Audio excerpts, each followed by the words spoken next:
आता शिष्य शंका करतो. हे चालू आहे ना.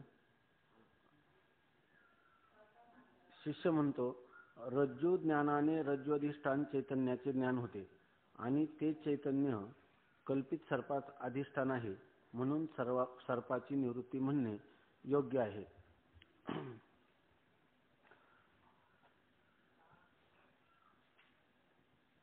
आता त्यांनी काय सांगितलं, जेव्हा रज्जूचं ज्ञान होतं तेव्हा रज्जूपही चैतन्याचं ज्ञान होतं आणि रज्जूचं ज्ञान झालं की सर्पाची निवृत्ती होते. म्हणजेच रज्जूपही चैतन्याच्या ज्ञानाने सर्पाची निवृत्ती होते असं विधान केलं, बरोबर ना. रज्जूचं अर्थात रज्जूपहित चैतन्याचं, कारण रज्जूचं ज्ञान हे रज्जूपही चैतन्याचं ज्ञान स्वीकारल्याशिवाय रज्जूचं ज्ञानच होणार नाही. किंवा पाठीमागं सांगितलं की सर्व अंतःकरण वृत्तीला जेवढी होणारी ज्ञान ती कोणाला विषय करतात, ब्रह्मालाच विषय करतात. कोणतंही ज्ञान व्हायचं असेल तर ते ब्रह्मालाच विषय करून होतं. अंतःकरण वृत्तीला कोणतंही ज्ञान, घटज्ञान असो पटज्ञान असो, त्याचं अधिष्ठान कोण आहे, ब्रह्मचैतन्य आहे. त्यामुळे ब्रह्मचैतन्यालाच विषय करून सगळी ज्ञान होतात. अंतःकरण वृत्तीला होणारी जेवढी ज्ञान असतील ती सर्व ज्ञान ब्रह्माला विषय करून होतात असं सांगितलं. त्याच्यानंतर मग तो म्हणतो की रज्जूच्या ज्ञानाने सर्पाची निवृत्ती होते. अर्थात रज्जूपहित चैतन्याच्या ज्ञानाने सर्पाची निवृत्ती होते. कारण का, तर त्या सर्पाला अधिष्ठान कोण आहे, रज्जूपहित चैतन्य, आणि अधिष्ठान ज्ञानाने अध्यस्त पदार्थाची निवृत्ती होते. या नियमाप्रमाणे रज्जूपहित चैतन्याच्या ज्ञानाने सर्पाची निवृत्ती होते. हे तुमचं म्हणणं बरोबर आहे. रज्जू ज्ञानाने रज्जू अधिष्ठान चैतन्याचे ज्ञान होते आणि ते चैतन्य कल्पित सर्पास अधिष्ठान आहे, म्हणून सर्पाची निवृत्ती म्हणणे योग्य आहे. परंतु सर्पज्ञानास अधिष्ठान अंतःकरणोपहित साक्षी चैतन्य असून ते रज्जू अधिष्ठान चैतन्याहून भिन्न आहे. रज्जू ज्ञानाच्या वेळी साक्षी चैतन्याचे ज्ञान तर होत नाही, मग अज्ञात साक्षी चैतन्याश्रित असणाऱ्या सर्पज्ञानाची निवृत्ती कशी होईल. शंका चांगली समजून घ्या आणि जर नाही लक्षात आली तर परत सांगायला सांगा याच्यामध्ये, किंवा काही शंका असेल तर विचारा. आता तो म्हणतो एवढी गोष्ट त्याच्या बुद्धीवर आरूढ झाली. कोणती, रज्जूचं ज्ञान झालं की सर्पाची निवृत्ती होऊ शकते. एवढ्या अंशात गुरुजींचं म्हणणं जे आहे ते त्यांनी स्वीकारलं, त्याचा अंगीकार केला. परंतु तो काय म्हणतो, तुम्ही असं नाही म्हणत रज्जू ज्ञानाने सर्पाची निवृत्ती होते. तुम्ही काय म्हणता, रज्जू ज्ञानाने सर्प आणि सर्पज्ञान दोन्ही निवृत्त होतात. आणि पुन्हा कशी निवृत्त होतात, युगपत निवृत्त होतात. रज्जू ज्ञान झालं काय झालं न झालं तर तोच काय होतं, सर्प आणि सर्पज्ञान दोन्ही निवृत्त होतात. आता अधिष्ठान कोण आहे सर्पाचं, रज्जूपही चैतन्य, त्याच्या ज्ञानाने सर्पाची निवृत्ती म्हणणं बरोबर आहे. परंतु सर्पज्ञानाचं अधिष्ठान कोण आहे, अंतःकरणोपही साक्षी चैतन्य. मग आता अधिष्ठान ज्ञानाने सर्पज्ञान कसं आहे, कल्पित आहे. मग कल्पित सर्पज्ञानाचं अधिष्ठान कोण आहे, अंतःकरणोपहित साक्षी चैतन्य. मग जर तुम्हाला अंतःकरणोपहित साक्षी चैतन्याचं ज्ञान झालं तरच सर्पज्ञानाची निवृत्ती व्हायला पाहिजे. कारण दोन चैतन्य काय आहे, भिन्न आहे. एक आहे अंतःकरणोपहित साक्षी चैतन्य आणि एक आहे रज्जूपहित चैतन्य. रज्जूपहित चैतन्याचं ज्ञान झालं तर सर्पाची निवृत्ती ठीक आहे, पण ज्ञान झालं रज्जूपहित चैतन्याचं आणि निवृत्ती कल्पित कोणत्या पदार्थाची झाली, सर्पज्ञानाची निवृत्ती झाली. हे म्हणणं काही योग्य वाटत नाही. कारण दोन चैतन्य काय आहे, वेगवेगळी आहेत, बरोबर ना. दोन चैतन्य, आता आपल्याला एक माहीत झालं की दोन चैतन्य वेगळी आहे का, दोन्ही चैतन्य एकच आहे. मग त्याच्यामध्ये काय आहे, फक्त उपाधीमध्ये भेद आहे. आणि तो उपाधीमध्ये भेद, त्या उपाधी खऱ्या आहेत का विषय समजून सांगण्यासाठी त्यांची केलेली कल्पना आहे. मग भेद सुद्धा काय आहे, त्याच्यामधला कल्पितच आहे की नाही. म्हणजे कल्पित भेद आहे, वास्तव काय आहे दोन्ही चैतन्यामध्ये अभेदच आहे. मग सांगितलं कशासाठी, तर हे त्याला समजून यावं, सर्पाचं काय अधिष्ठान आणि सर्पज्ञानाचं काय अधिष्ठान, ही वेगवेगळी त्याला पुढे समजण्यासाठी सांगितली. दोघांचं एकच अधिष्ठान सांगितलं असतं तर त्याच्याविषयी लक्षात आला असता का. आता त्याला एकदम लगेच खरं वाटायला लागलं.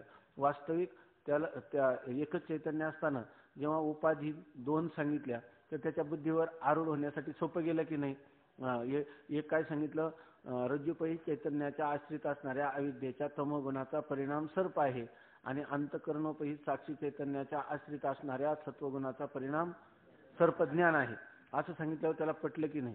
फक्त त्याला आता शंका जी आली ती अशी आली की ज्ञान कोणाचं झालं, रज्जूचं, आणि निवृत्त कोण झाला, सर्प, आहे की नाही. तर त्याला पुढे सांगितलं की जड जडाला कधी अधिष्ठान होत नाही, म्हणून त्या ठिकाणी चैतन्य सर्वांचं अधिष्ठान आहे. म्हणजे रज्जूचंही अधिष्ठान कोण आहे? चैतन्यच आहे. म्हणजे खरं रज्जूपहित चैतन्याच्या ज्ञानाने त्या ठिकाणी सर्पाची आणि सर्पज्ञानाची निवृत्ती होते, असा सिद्धांत पक्ष आहे. तेव्हा मग तो म्हणतो की रज्जूचं ज्ञान झालं, पण चैतन्याचं कुठं झाले? चैतन्याचं ज्ञान झाल्याशिवाय रज्जूचं ज्ञान होणार नाही, कारण रज्जू काय आहे? जड आहे. जड आहे म्हणजे तिला स्वतःचं ज्ञान नाही आणि इतरांचं ज्ञान नाही. मग अशा वेळेला तिचं ज्ञान तर झालं, याचा अर्थ तिचं चैतन्य मानलंच पाहिजे की नाही. आणि तिला अधिष्ठान असणारं कोण आहे? रज्जूपहित चैतन्य. आता तो म्हणतो की तुम्ही दोन चैतन्याची कल्पना केलेली आहे, एक सर्पज्ञानाचं चैतन्य वेगळं आणि सर्पाचं चैतन्य वेगळं. आणि आता तुम्ही असं सांगता की फक्त ज्ञान कोणाचं झालं? रज्जूपहित चैतन्याचं. आणि निवृत्त कोण झाला? सर्प आणि सर्पज्ञान दोन्ही निवृत्त झाले. हे कसं म्हणणं तुमचं? तर हे म्हणणं बरोबर वाटत नाही, कारण तुमचा सिद्धांत आहे का अधिष्ठान ज्ञानाने कल्पिताची निवृत्ती होते. इथं अधिष्ठान असणार कोण आहे? सर्पज्ञानाचं अधिष्ठान कोण आहे? साक्षी चैतन्य. आणि साक्षी चैतन्य अज्ञात आहे की नाही? त्याचं तर ज्ञान झालं नाही. ज्ञात कोण आहे? रज्जूपहित चैतन्य. ज्ञान झालं रज्जूपहित चैतन्याचं आणि निवृत्ती झाली सर्प ज्ञानाची. आणि अज्ञात कोण आहे? साक्षी चैतन्य. मग साक्षी चैतन्य अज्ञात असताना सर्पज्ञान जे कल्पित आहे ते अधिष्ठानाचं ज्ञान झालं नसताना ते कसं काय निवृत्त होईल? सर्पज्ञान निवृत्त होता कामा नये असं त्याला वाटतं. बरोबर आहे ना? शंकालीन लक्षात. जर वेगाने बोलणं वाटलं तर सावकाश बोलायला सांगा. काही पण कोणाला बोलायचं धाडस नसलं तर मग चिठ्ठी लिहून द्या किंवा नंतर विचारा, पाठाच्या नंतर विचारा, दुपारी संध्याकाळी कधी पण. पण विषय जो आहे हा जर चांगला का, आपण वेदांताचे चिंतक आहे, हे जर चांगलं आपल्याला कळलं तर आपल्याला अध्यास भाष्य ब्रह्मसूत्र फक्त संस्कृत शिकायची, पुढचं काही नाही. विचारसागर चांगला झाला कोणत्याही ग्रंथामध्ये आपला प्रवेश होऊ शकतो. याच्यात थोडंसं न्याय शिकलं तर अद्वैत सिद्धी वगैरे जे काही बृहत प्रस्थांतर ज्याला म्हणतात प्रौढ ग्रंथ, तर त्या ग्रंथामध्ये सुद्धा आपण सहज या ठिकाणी हरिविजय रामविजय ऐकल्यासारखा आनंद घेऊ शकतो. केवढाही मोठा वक्ता महात्मा असला तरी. पण ह्या प्रक्रिया आपल्याला चांगल्या कळल्या पाहिजे. मोठे मोठे ग्रंथ जरी आपण योग वासिष्ठासारखे वाचले, आपण त्याचा आनंद घेतो साहित्याच्या अंगाने, परंतु त्याच्यामध्ये प्रवेश होत नाही, कारण प्रक्रिया ग्रंथ याला म्हणतात, प्रकरण ग्रंथ. तर हे वेदांताचा हा एकदम चांगल्या प्रकारचा असा हा प्रकरण ग्रंथ आहे. म्हणून याच्यामध्ये प्रत्येक गोष्ट आपण चांगल्या प्रकाराने समजून घ्यायची. प्रत्येक वाक्य, प्रत्येक परिच्छेद, प्रत्येक पद जितका आपल्याला होता होईल, की एकाच वेळेस सगळंच होईल असं नाही, पण जितका प्रयत्न करता येईल, जितकं समजलं ना, मग थोडंच राहते समजण्याचं, ते का नाही आपल्याला समजत. आता ते समजलं अजून थोडं राहिले, ते का आपल्याला समजत नाही. परीक्षेला होऊन गेला पहिला तरंग, म्हणून आता त्याचा काही विचार नाही असं नाही करायचं. कायम थोडा वेळ मिळाला तर पहिल्यापासून परत वाचत यायचं, पुन्हा तिथं खून करायचे, पुढचं वाचायचं, संपलं की परत आवृत्ती करायची. असं एकदम सारखं सारखं त्याच्यामध्येच आपण जर रममान झालं तर ज्या गोष्टी आपल्याला पाठातही कळल्या नाही त्या तुम्हाला घरच्या घरीच जास्त कळतील, कारण हे सेवेनेच कळणारे ग्रंथ आहे. ज्ञानेश्वरी, गाथा, विचारसागर, हे ग्रंथ जितकं आपण त्याचं पुन्हा पुन्हा रटन करू तेवढं आपोआप ते ग्रंथच कृपा करतात. हे जड नाही, हे साक्षात त्या लोकांची जी तळमळ आहे त्या अंतकरणाची मुमुक्षूच्या कल्याणासाठी, ती तळमळच शब्दरूपाने साकार झाली. त्यामुळे ते ह्या रूपाने आपल्याशी बोलतात साक्षात. त्यामुळे जर आपल्याला काही नाही कळलं तर तेच आपल्याला सांगतील. इथं पाठात काय फारच सगळं हे होईल अशातला भाग नाही. जितकं जास्त कळून घेता येईल तेवढा प्रयत्न करायचा. तर हा विषय लक्षात आला ना. ते सांगतात सर्पज्ञानास अधिष्ठान अंतकरणोपही साक्षी चैतन्य असून ते रज्जू अधिष्ठान चैतन्याहून भिन्न आहे. आता हा म्हणतोय भिन्न आहे, वास्तविक ते भिन्न नाही. आणि रज्जू ज्ञानाच्या वेळी साक्षी चैतन्याचे ज्ञान तर होत नाही. ज्यावेळेला तुम्हाला रज्जूचं ज्ञान झालं तेव्हा साक्षी चैतन्याचं ज्ञान आहे का? ज्ञान कोणाचे? रज्जूपहित चैतन्याचं आहे. आणि मग अज्ञात साक्षी चैतन्याश्रित असणाऱ्या सर्पज्ञानाची निवृत्ती कशी होईल? ज्याचं अधिष्ठानच अज्ञात आहे, म्हणजे ज्याच्या अधिष्ठानाचंच ज्ञान नाही, मग त्या अधिष्ठानावर अध्यस्त असणारा पदार्थ कसा काय निवृत्त होईल? तुम्हाला अधिष्ठानाचं ज्ञान तर झालं नाही, म्हणजे साक्षी चैतन्याचं ज्ञान तर झालं नाही, आणि त्याच्यावर अध्यस्त असणाऱ्या सर्पज्ञानाची निवृत्ती झाली, असं कसं म्हणता येईल? असं तो शंका करतो. सर्पज्ञानाच्या निवृत्तीस तर साक्षी चैतन्य ज्ञानाची आवश्यकता आहे, आणि रज्जू ज्ञानकाली ते तर अज्ञात आहे, याचे समाधान कसे? सर्पज्ञानाच्या निवृत्तीला कशाची आवश्यकता आहे? साक्षी चैतन्याच्या ज्ञानाची. सर्पज्ञानाची निवृत्ती व्हायची असेल तर ज्ञान कशाचं झालं पाहिजे?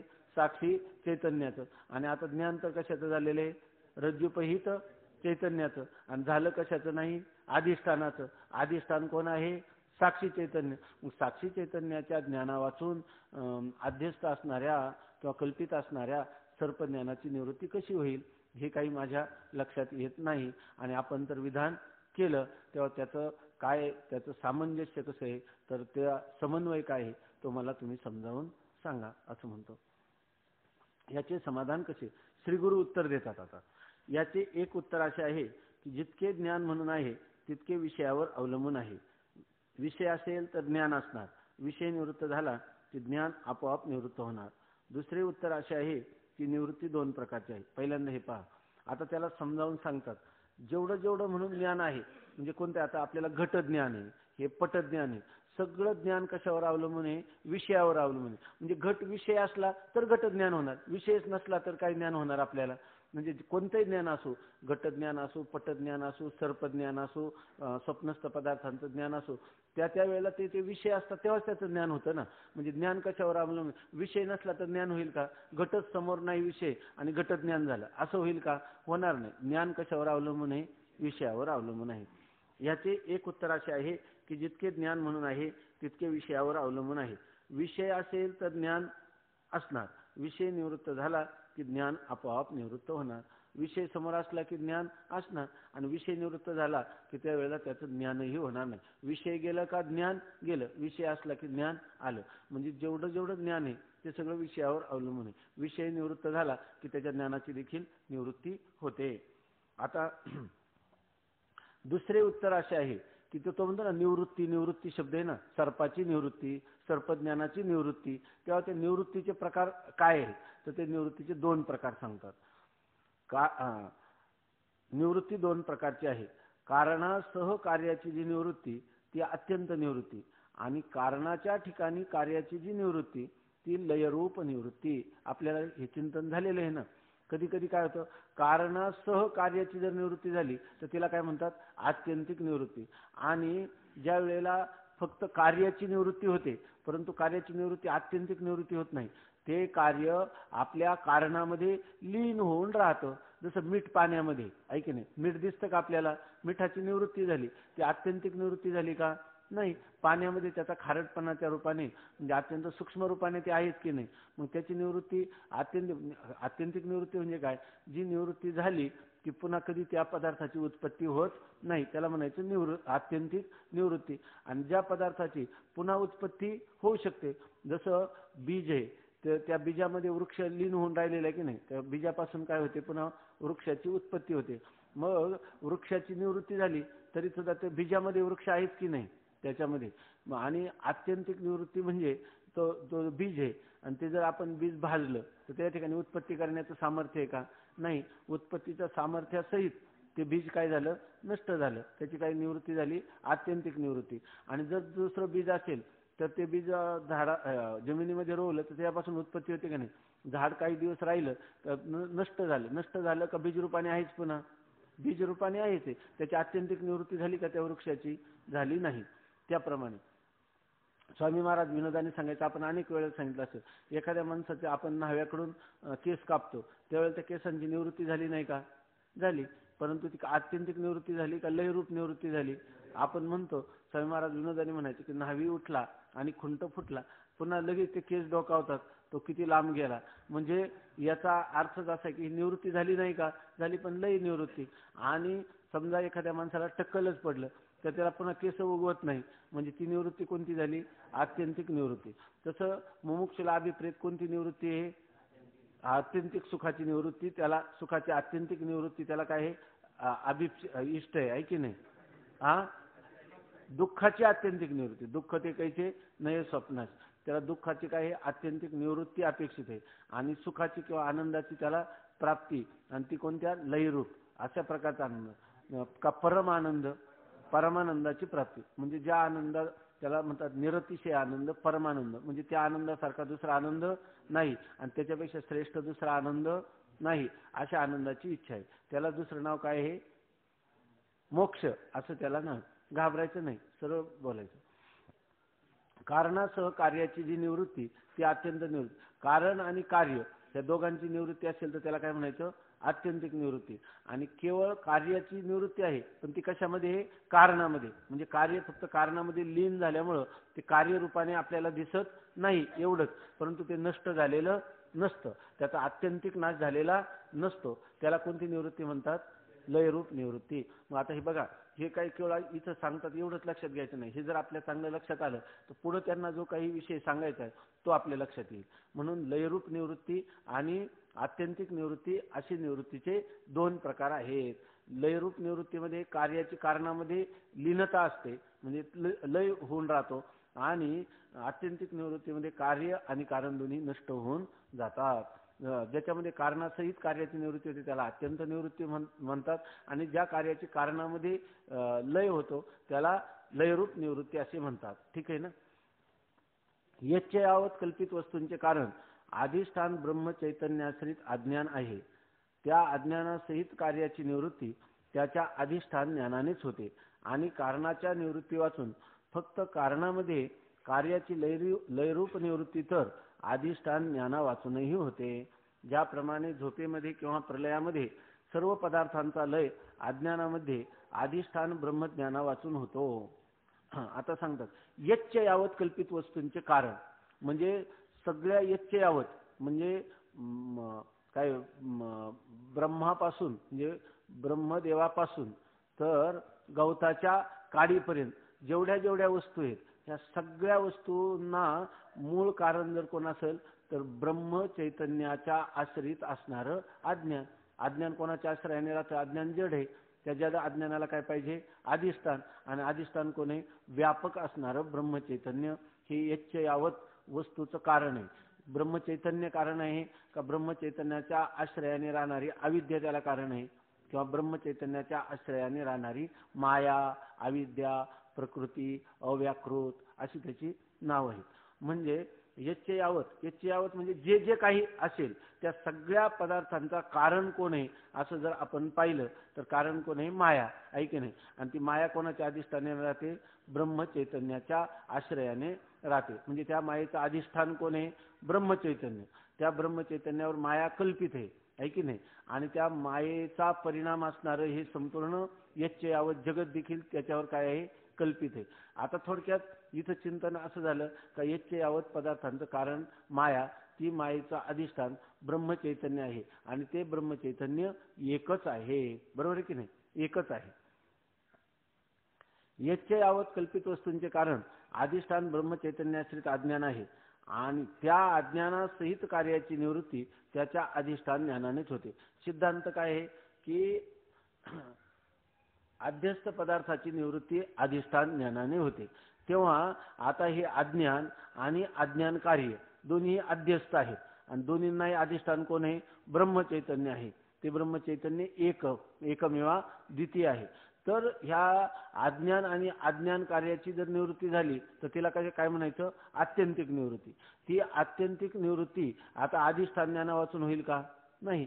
मग जर माया आणि माया कार्य जगत यांची निवृत्ती करावयाची झाली तर ती अधिष्ठान ब्रह्मज्ञाना वाचून होणार नाही. अधिष्ठान ब्रह्मज्ञानानेच का माया आणि माया कार्य यांना काय म्हणायचं?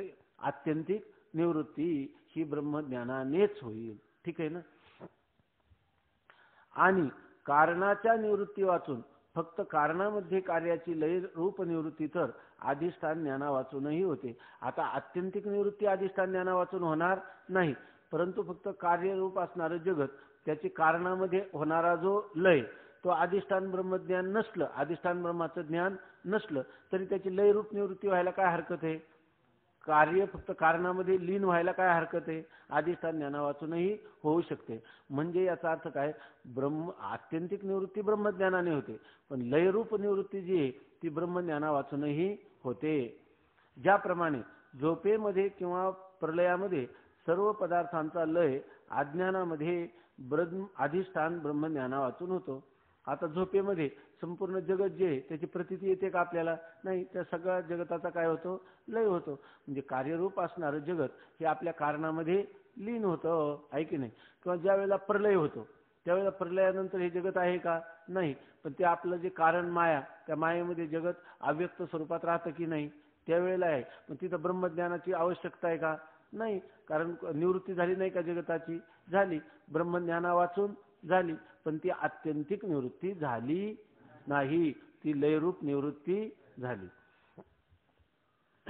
ज्याप्रमाणे झोपेमध्ये किंवा प्रलयामध्ये सर्व पदार्थांचा लय अज्ञानामध्ये अधिष्ठान ब्रह्मज्ञाना वाचून होतो, कारण त्या काली सुखदुःख भोग देणाऱ्या जीवांच्या कर्माचा अभाव असतो.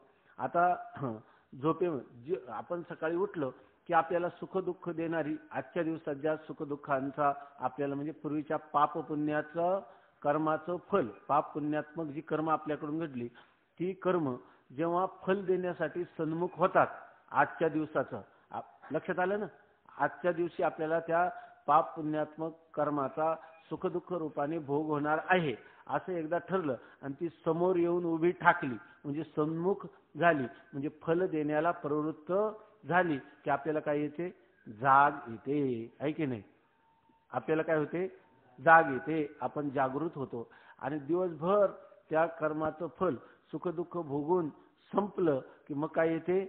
झोप येते. समजा जर आपल्याला अजून झोप आली नाही आणि तळमळ झाली तर काय समजायचं? अंथरुणावरही पडलेलं आहे, तर अजून जे आपले कर्म जे फल देण्याला सन्मुख आहेत ती अजून आजची संपली नाही, ती आपल्याला झोप येऊ देणार नाहीत, आहे की नाही? असाच अर्थ ना.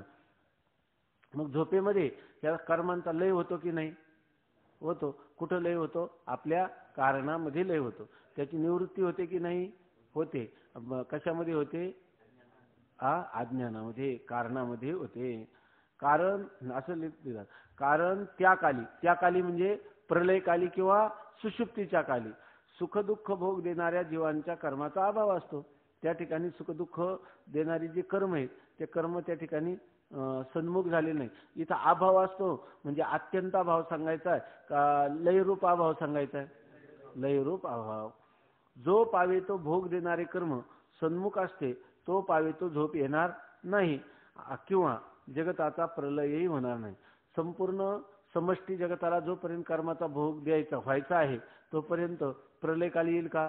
नाही, ऐक ना. आणि जेव्हा प्रलयकाली येईल त्यावेळेला ती कर्म राहतील का? नाही. मग ती कर्म काय होतील? लीन होतील. कुठं लीन होतील? आपल्या कारणामध्ये लीन होतील. जोपर्यंत भोग देणारे कर्म सन्मुख असते तो पावे तो झोप येणार नाही किंवा जगताचा प्रलयही होणार नाही. त्याप्रमाणे सर्पाची निवृत्ती रज्जू ज्ञानाने होते व सर्पज्ञानाचा विषय जो सर्प त्याचाच अभाव झाल्यामुळे सर्पज्ञानाचा लय होतो. हे सगळं कशासाठी सांगितलं हे लक्षात घ्या. ही पंक्ती जर लक्षात आली तर आतापर्यंत सगळा विषय लक्षात आला असा त्याचा अर्थ. आता सांगतात त्याप्रमाणे सर्पाची निवृत्ती रज्जू ज्ञानाने होते. रज्जू ज्ञान झालं किंवा रज्जूपही चैतन्याचं ज्ञान झालं की सर्पाची निवृत्ती होते. व सर्पज्ञानाचा विषय आपण तो काय म्हणतो? सर्पाची निवृत्ती होईल पण सर्पज्ञानाची निवृत्ती होणार नाही. ते म्हणतात सर्पाची निवृत्ती होते एवढं मान्य केलं की नाही? तो म्हणजे स्वामी महाराज विनोदाने सांगितलं, घोडा आकाशात उडाला मग त्याच्या शिंगाने आकाशाला भोग पडलं, आहे की नाही? आणि आकाशातून रक्त बळबळ गळू लागलं. आजी जी आहे ती नातवाला गोष्ट सांगायला लागली. तो अगोदर हू करत होता आणि नंतर काय म्हणायला लागला, आजी हे काय सांगते? आकाशातून रक्त कसं काय बळबळ गळे? म्हणजे घोडा उडाला हे कसं कबूल केलं, आहे की नाही? त्याला शिंग होतं हे कसं कबूल केलं? तसंच आता पुढं कबूल करा. कालच पंचदशीमध्ये गेलं ना, कोणती कथा? धात्रीची कथा. तसं सांगतात. त्याप्रमाणे ज्या सर्पाची निवृत्ती रज्जू ज्ञानाने होते व सर्पज्ञानाचा विषय जो सर्प त्याचाच अभाव झाल्यामुळे, आता सर्पज्ञानाचा अभाव का होतो? पाठीमागे त्यांनी काय सांगितलं? विषय असेल तर ज्ञान होईल आणि विषय नसेल तर ज्ञान होणार नाही. आता सर्प तर निवृत्त झाला की नाही? मग ज्ञानाला काय पाहिजे? विषय. आता सर्प निवृत्त झाला म्हणजे ज्ञानाला विषय कुठं राहिला, आहे की नाही? म्हणजे त्या सर्प विषयाचा काय झाला? अभाव झाल्यावर ज्ञान कोणाचं होईल? आता सर्पज्ञान तिथं कसं काय राहील? सर्प निवृत्त झाला की ज्ञान निवृत्त होणार, आहे की नाही? आणि सर्प असेल तर ज्ञान होणार. आता ज्यावेळेला रज्जूचं ज्ञान झालं त्यावेळेला सर्प निवृत्त झाला पण सर्प ज्ञान राहील का? कारण त्या ज्ञानाला काही नाही, विषय नाही. कारण आमचं काय म्हणणं आहे, जसा विषय असेल तसं ज्ञान होतं किंवा विषय असेल तरच त्याचं ज्ञान होतं, विषय नसेल तर त्या काली ज्ञानही होत नाही. आता सर्पाची निवृत्ती झाली मग सर्पज्ञानाला राहायला जागा आहे का तिथं? नाही, सर्पज्ञानही राहणार नाही. सर्पाची निवृत्ती रज्जू ज्ञानाने होते व सर्प ज्ञानाचा विषय जो सर्प त्याचाच अभाव झाल्यामुळे सर्प ज्ञानाचा लय होतो. का ते सर्प ज्ञान आता नष्ट होतं, लय होतं. कारण ते कशामध्ये राहतं? आपल्या कारणामध्ये, अज्ञानामध्ये राहतं. आणि पुन्हा जर आपण दूर गेलं, दिवा घेऊन पाहिलं, रज्जूचं ज्ञान झालं तर सर्प गेला. आणि लय का? पुन्हा दूर गेलं, मंद अंधकार आला तर सर्प दिसला. मग सर्पाची आत्यंतिक निवृत्ती झाली का सर्पाची लयरूप निवृत्ती झाली? लयरूप निवृत्ती झाली. पण त्यावेळेला तुम्हाला सर्प दिसेल का आता? ज्या वेळेला रज्जूचं ज्ञान झालं तेव्हा सर्पाचं ज्ञान आहे का आता? नाही. सर्पाचं ज्ञान कोणत्या कारणाने नाही? सर्पच नाही तर सर्पाचं ज्ञान कसं काय होईल? आहे की नाही? कारण काय आहे, पाठीमागे सांगितलं जितकं ज्ञान आहे तेवढं काय आहे, विषयावर अवलंबून आहे. विषय असेल तर ज्ञान असणार, विषय नसेल तर ज्ञान होणार नाही. मग आता रज्जू ज्ञानाने सर्प ज्ञानाची पण निवृत्ती होऊ शकते, हे म्हणणं बरोबर आहे का? रज्जूच्या ज्ञानाने केवळ सर्पाचीच निवृत्ती होते असं नाही, तर रज्जूच्या ज्ञानकाली, ज्ञान समकालीत सर्प आणि सर्पज्ञानाची युगपत निवृत्ती होते असं म्हणणं बरोबर आहे की नाही? आहे की नाही? विषय गेला, सर्पाची निवृत्ती होती मानताना आपलं, हा, तर सर्प गेल्याबरोबर त्याच्या ज्ञानाची काय होणार? निवृत्ती, कारण विषय समोर नाही.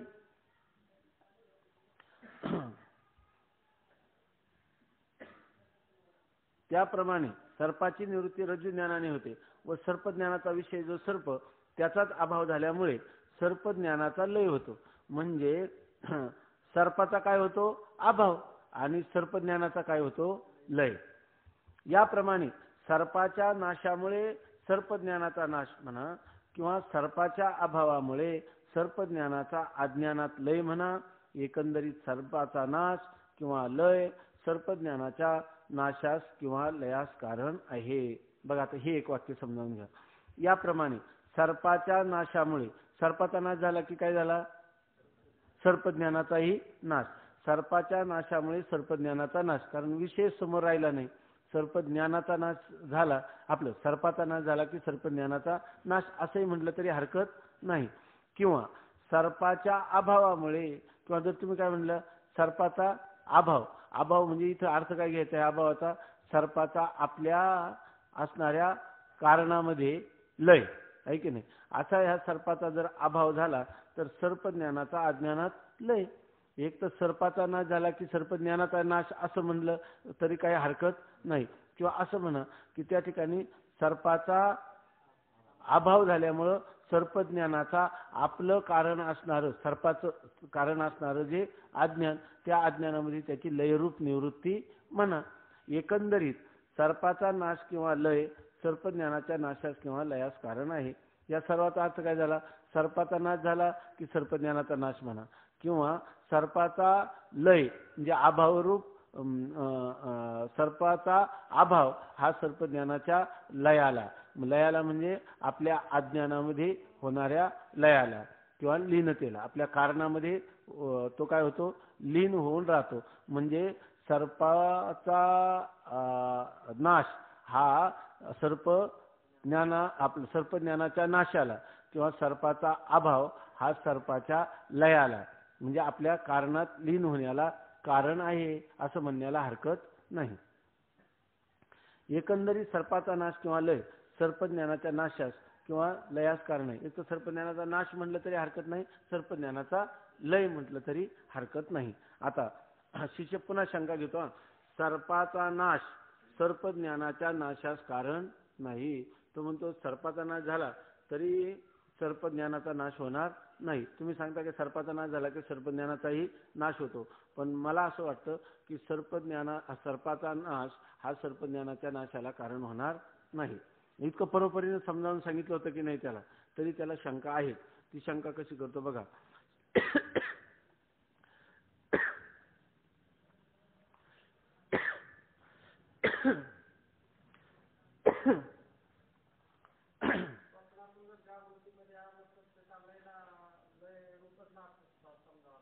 हा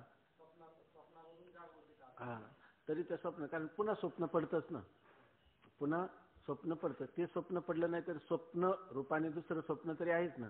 याचा अर्थ तोपर्यंत त्याचं कारण विद्यमान आहेच.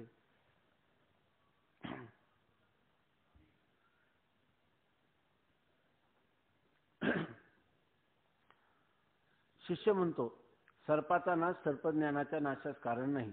सर्पाचा नाश सर्पज्ञानाच्या नाशास किंवा लयास कारण आहे असे म्हटले म्हणजे सर्पनाश हा ज्ञाननाशाहून एक क्षण तरी पूर्वी मानला पाहिजे. आणि जर सर्पनाश किंवा लय एक क्षण पूर्वी मानला तर अनिर्वचनीय ख्याती सांगतेवेळी ज्ञेय अर्थात विषय व ज्ञान यांची युगपत म्हणजे एकाच क्षणी उत्पत्ती आणि एकाच क्षणी नाश होतो असे जे सांगितले आहे त्यास विरोध येतो. हे एक. आणि दुसरे, अधिष्ठान ज्ञानावाचून कल्पिताची निवृत्ती होत नाही हा नियम अनिश्चित ठरतो. याचे समाधान कसे? याचे समाधान करण्यासाठी आता शंका येईपर्यंत झोप आली नाही आणि नंतरही झोप घेतली नाही तर समजण्याची शक्यता. तर आता सांगतात की शिष्य शंका कशी करतो बघा. सर्पाचा नाश सर्पज्ञानाच्या नाशास किंवा लयास कारण आहे. तुमचं विधान काय झालं? सर्पाचा नाश हा सर्पज्ञानाच्या नाशास किंवा सर्पज्ञानाच्या लयाला कारण आहे असा तुमचं विधान आम्ही अंगीकार केलं. तर काय अडचण येते ते पहा. असे म्हटले म्हणजे आता याच्यावरून काय झालं? अगोदर काय होतो? सर्पाचा नाश अगोदर मानला पाहिजे आणि नंतर सर्पज्ञानाचा नाश मानला पाहिजे. दोन्ही एका वेळी म्हणता येतील का? तुम्ही सांगता की सर्प नाश हा एक आहे कारण आणि एक आहे कार्य. सर्पनाश काय आहे? कारण. आणि सर्पज्ञानाचा नाश हे काय आहे? कार्य. कार्य हे कारणापूर्वी असतं, बरोबर ना?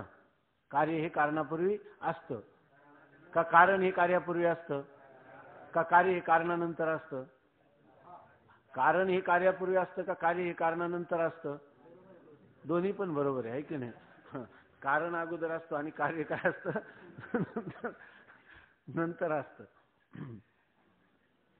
मुंबईहून येताना विहीर पण घेऊन ये, आहे की नाही? जसं काही सामान आणायला सांगितलं तसं तुमच्या दरवाज्यात असणारी विहीर पण घेऊन ये. तो होच म्हणला.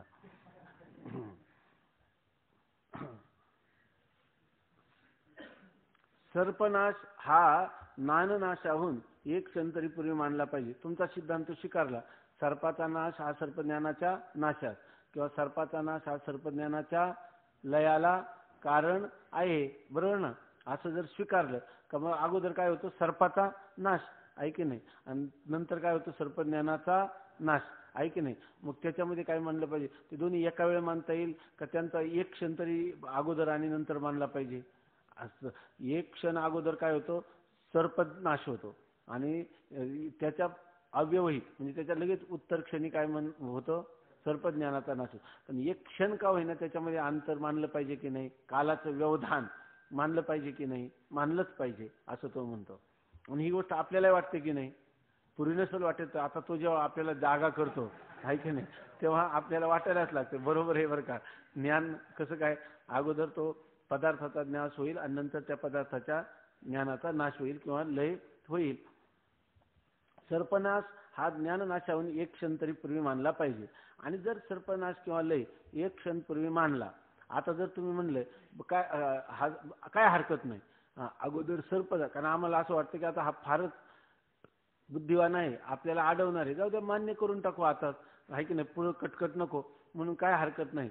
सर्प हा काय आपलं सर्पनाश हा काय अगोदर आहे आणि त्याच्यानंतर एक क्षण का होईना नंतर या ठिकाणी सर्पज्ञानाचा नाश किंवा लय आहे असं जर आपण म्हटलं समजा, तर मग तो म्हणतो की आता जर कदाचित यांनी स्वीकार केलं त्याला म्हणतात अभिप्रेत्य परिहार. म्हणजे पूर्वपक्ष जे म्हणणार आहे ते कोणी मांडायचं? सिद्धांत पक्षाने मांडायचा आणि नंतर त्याचा काय करायचा? परिहार. तर कदाचित आता आपण तो म्हणतो कोण हे बोलतोय? कोण? पूर्वपक्ष किंवा शिष्य म्हणतो तुम्ही कदाचित असं स्वीकार केलं काय हरकत नाही, अगोदर सर्पाचा नाश आणि नंतर सर्पज्ञानाचा नाश असं स्वीकार केलं की स्वीकार केल्याबरोबर तुमची सगळी अनिर्वचनीय ख्यातीची कल्पना कोलमडून जाईल किंवा जाते, आहे की नाही? तिथं तुम्ही काय सांगितलंय? सर्प अगोदर का सर्पज्ञान अगोदर? दोन्ही काय सांगितलेली? युगपत. आणि इथं काय कबूल केलं? सर्पाचा नाश अगोदर आणि सर्पज्ञानाचा नाश नंतर. मग याच्यामध्ये तुम्ही काय केला? पूर्वोत्तर भाव मानला आणि तिथं तो पूर्वोत्तर भाव मानत नाही. दोन्हींचा काल काय आहे? एकच आहे असं तुम्ही म्हणता. जर सर्पनाश किंवा लय एक क्षण पूर्वी मानला तर अनिर्वचनीय ख्याती सांगते वेळी ज्ञेय व ज्ञान यांची युगपत म्हणजे एकाच क्षणी उत्पत्ती आणि एकाच क्षणी नाश होतो असे जे सांगितले त्यास विरोध येतो. तुम्ही तर अनिर्वचनीय ख्यातीमध्ये काय सांगितलं, सर्प आणि सर्पाचं ज्ञान या दोघांची काय होते, युगपत उत्पत्ती होते. आणि अधिष्ठानाचं ज्ञान झालं का सर्प आणि सर्पज्ञानाचा युगपत नाश होतो, असं तुम्ही विधान केलेले. आणि आता तुम्ही काय स्वीकार केलं की आता स्वीकार केलं की एक अगोदर आणि एक नंतर. म्हणजे याचा अर्थ पूर्वी जे तुम्ही बोलले त्याला म्हणतात पूर्वापर विरोध नावाचा दोष येतो. म्हणजे पूर्वी जे बोलले आता त्याच्या विरुद्ध बोलायला लागले. पूर्वी काय म्हणले की आद्यस्थ पदार्थ आणि त्या आद्यस्थ पदार्थाचं ज्ञान ही दोन्ही युगपत उत्पन्न होतात. सर्प आणि सर्पज्ञान ही दोन्ही एकाच वेळेला उत्पन्न होतात. आणि जेव्हा अधिष्ठानाचं ज्ञान होतं त्यावेळेला सर्प आणि सर्पज्ञान यांचा युगपत नाश होतो. असं कोणी सांगितलं, तुम्हीच सांगितलं. आणि आता काय म्हणायला लागले, अगोदर सर्प जातो, सर्पाचा नाश होतो आणि नंतर सर्पज्ञानाचा नाश होतो. मग तुमचा तरी बोलण्यात बोल आहे का? पूर्वी जे बोलले त्याच्या पुढं आता बोलायला लागले. कधी चर्चा करताना एखादा मनुष्य किती विद्वान असला, पूर्वी बोलला आणि त्याच्या विरुद्ध जर बोलला की त्याला काय म्हणतात, पूर्वापर विरोध नावाचा दोष होतो. पूर्व म्हणजे पहिलं बोललेलं, अपर म्हणजे नंतर बोललेलं, आणि या दोन्हींच्या बोलण्यात काय होतो, विरोध येतो. तर असा दोष आला तर तो मनुष्य त्या चर्चेमध्ये हरवून जातो म्हणजे पराभूत होतो. आणि त्याला आपण तिथं पकडायचं. कोणत्याही मनुष्याची चर्चा करताना पूर्वी बोलल्याच्या विरुद्ध बोलला तर बघा अगोदर तुम्ही काय बोलले होते, आता काय बोलता, ऐक असं म्हणा. आणि अशा माणसाची चर्चा पण करू नये. तो काय सिद्धांत सांगणार आहे, एकदा एक बोलतो आणि त्याच्या विरुद्ध दुसऱ्याला बोलतो, तो काय आपल्याला निश्चित स्वरूपाने सिद्धांत सांगणार आहे. म्हणून हा फार मोठा दोष आहे पूर्वापर विरोध नावाचा. तो दोष येईल का नाही सिद्धांतावर, असं तो कोण म्हणतो, पूर्व पक्षी म्हणतो. इथं पूर्व पक्ष कोण आहे, खरा शिष्यच आहे. हा काही खरोखर त्यांना वाद घालण्यासाठी करतो, आपली बुद्धी विशेष आहे हे सांगण्यासाठी करतो का आपलं कल्याण व्हावं म्हणून शरणागत होऊन करतो. इथं नम्रता घेऊन हा बोलतोय का हम भी कुछ है असं समजून बोलतोय, नम्रता घेऊन बोलतो. तर ते सांगतात की अनिर्वचनीय ख्याती सांगते वेळी ज्ञेय म्हणजे ज्ञानाचा विषय अर्थात, आणि ज्ञेय म्हणजे अर्थात विषय व ज्ञान त्या ज्ञेय विषयाचं होणारं ज्ञान यांची युगपत म्हणजे एकाच क्षणी उत्पत्ती आणि एकाच क्षणी नाश होतो असे जे सांगितले त्यास विरोध येतो. मग पूर्वापर विरोध नावाचा दोष येतो का नाही हे म्हटल्यानंतर जर तुम्ही त्याच्यामध्ये कालाचं एक क्षण का होईना व्यवधान किंवा अंतर मानलं तर पूर्वापर विरोध नावाचा दोष येतो. ही एक गोष्ट. आणखीन दुसरं एक होईल. आणि दुसरे, अधिष्ठान ज्ञाना वाचून कल्पिताची निवृत्ती होत नाही हा नियम अनिश्चित ठरतो. आणि तुम्ही काय म्हणले की अधिष्ठान ज्ञानानेच कल्पित पदार्थाची निवृत्ती होते, आहे ना. दोन गोष्टी याला म्हणतात उभयता पाशा रज्जू. म्हणजे एखाद्या माणसाला अशा प्रकारची गाठीमध्ये पकडलेलं असतं, तो जर त्याच्यातून सुटण्यासाठी पूर्वेला पळाला तर ती गाठ काय होते, बळकट होते. तिकडे गेल्यावर बळकट होते म्हणून जर पश्चिमेला जाईल तर तिथं काय होते, ती आणखीनच पक्का होते. म्हणजे त्याला बांधायला दुसरं काही करावंच लागत नाही, फक्त ती तशा प्रकारची गाठ बांधायची. त्याला म्हणतात उभयता पाशा रज्जू, दोन्हीकडूनही पकडावं. तसं आता या ठिकाणी ह्या शिष्याने गुरूंना किंवा पूर्व पक्षाने सिद्धांताला, शिष्याने गुरूंना म्हणणं बरोबर नाही, कारण शिष्य गुरूंना पकडण्यासाठी नसतो, तो त्या उलट माझी गाठ सैल करा याच्यासाठी आलेला असतो. त्यामुळं या ठिकाणी हे वादविवाद करणारे, वितंड करणारे वगैरे असे पूर्व पक्षी आहेत, पण त्यांचं सहवास याला काहीसा घडलेला आहे. त्यामुळे कधी कधी याची बुद्धी टणकन उडी मारते आणि तशा प्रकारचे जे सिद्धांत आहे त्या रूपाने तो गुरूंना विचारतो. असंच दिसतं नाही याचं. हा दुसऱ्या प्रकाराने तुम्ही काय म्हणता, हा दोष येईल रज्जूच्या ज्ञानाने सर्पज्ञानाची निवृत्ती म्हणले की हा दुसरा एक आक्षेप येईल. आणि तो कोणता, तो तुमचा सिद्धांत काय आहे, कल्पित पदार्थाच्या अधिष्ठान ज्ञानाने निवृत्ती होते. कल्पित असणाऱ्या सर्पज्ञान कल्पित आहे की नाही, कल्पित असणारं सर्पज्ञान त्याचं अधिष्ठान कोण आहे, साक्षी चैतन्य. आणि तुम्ही आता विधान काय केलं, रज्जूच्या ज्ञानाने कल्पिताची निवृत्ती होते. ज्ञान झालं रज्जूपही चैतन्याचं आणि निवृत्त झालं सर्पज्ञान.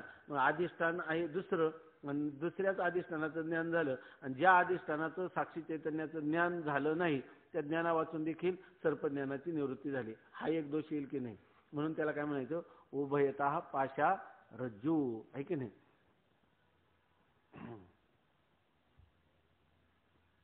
शंका चांगली कळली ना, तर शंका कळली तर आता उत्तर पण लक्षात घ्या. अधिष्ठान ज्ञानाने सर्पज्ञानाचा नाश. आता सांगतो, जर तुम्हाला जरी वेळ असला आणि बा एवढंच पुरे, आता आम्हाला एवढंच कळलं, पुढं नको, तर लगेच सांगा बंद करा किंवा हात वर करा. एक जणांनी जरी बोट वर केलं तरी पाठ बंद करा. कारण कोणाला श्रम व्हायला नको जास्त. कोणाही जीवाचा न घडो मत्सर वर्मेश्वर पूजनाचे, आहे की नाही. कोणालाही दुःख होऊ नये, आहे की नाही. हा नाही ते नाही, बरोबर आहे महाराजांचं, बरोबर. ते आपण एखाद्या झोपणाऱ्या माणसाने बा मला घरी जाऊन झोपायचे लवकर, त्यांनी बोट वर केलं तर त्याला इथं बसून तरी झोप, काही का नाही. तुला शिक्षा बस.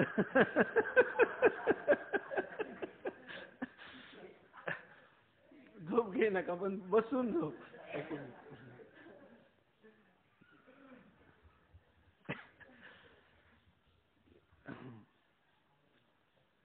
सांगू का विनोदी, त्याचा काही विशेष संबंध नाही, पण झोप घे नका पण बसून तरी. तर खरोखर ती गोष्ट आहे, ते बंदच करून ठेवावं. राहू दे काय. काय झालं, एकदा लोणी प्रवराला प्रवचन होतं माझं, तर ते प्रवचनामध्ये गेलो आम्ही. तर मी खाल्ल्या तुरीच्या घुगऱ्या आणि त्या होत्या खारट, आणि लगेच प्रवचनाला बसलो जेवण करून. त्या खाल्ल्या जास्त आणि त्यामुळे पाणी ताण लागायला लागली, मला बोलताच येईना. मग ते मी पाणी पिलो. मग ते कोणतरी पाणी आणि मला बोलतं, जीभच वळेना. मग ते पाणी घेतलं आणि पुन्हा बोलायला लागलो. पुन्हा 5-10 मिनिटात पुन्हा बंद झालं ते. पुन्हा शोष पडला एकदम. ते बोलतात, कवठेकर नाना होते त्यावेळेला, ते तिथं होते. तर ते नाना तिथं समोर, त्यांच्या लक्षात आलं. ते मला म्हणले, तुम्ही उठा आता मी करतो प्रवचन. आणि ते लगेच बसले, 15-20 मिनिटात ते बसले.